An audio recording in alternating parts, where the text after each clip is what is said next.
ভালোবাসা দিবস উপলক্ষে হাজব্যান্ড আমাকে আমার শখের একটা জিনিস গিফট করলো। কি গিফট করলো যদি তোমরা দেখতে চাও অবশ্যই পুরো ভিডিওটি দেখো।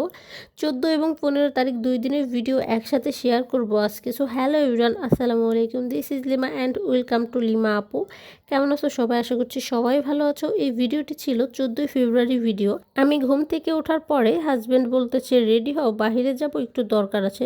তো আমি কোনো কিছু না জিজ্ঞেস করে আমিও রেডি হয়ে বের হই। তারপর সে আমাকে টিভির শোরুমে নিয়ে গিয়ে বলে যে দেখো তোমার কোন টিভিটা পছন্দ হয়, আজকে তোমাকে তোমার পছন্দের টিভি গিফট করব।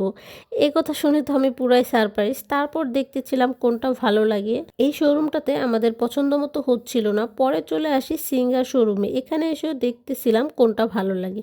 পরে আমরা একটা পছন্দ করি, বাট ওইটা তাদের শোরুমে ইনটেক ছিল না বলে আমরা অর্ডার দিয়ে আসি। তারা বলে একদিন পরেই টিভি ডেলিভারি দিবে। পরে আর কি অর্ডার দিয়ে বাসায় চলে আসি। তারপর সেদিন আর কোনো ভিডিও ক্লিপ নেওয়া হয়নি। এটা হলো পরের দিনের ভিডিও, অর্থাৎ 15 তারিখের ভিডিও। আমরা রেডি হয়ে বের হয়ে পড়ি, সাথে আমাদের পাখিটাও আছে।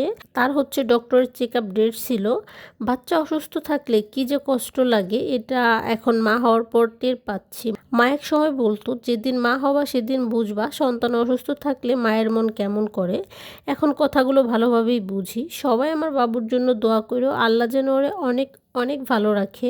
ডক্টর চেক আপ শেষ করে বাবুর আব্বু আমাদের বাসায় দিয়ে ও চলে যায় টিভির শোরুমে। আমাদের টিভি তারা আজকে ডেলিভারি দিবে।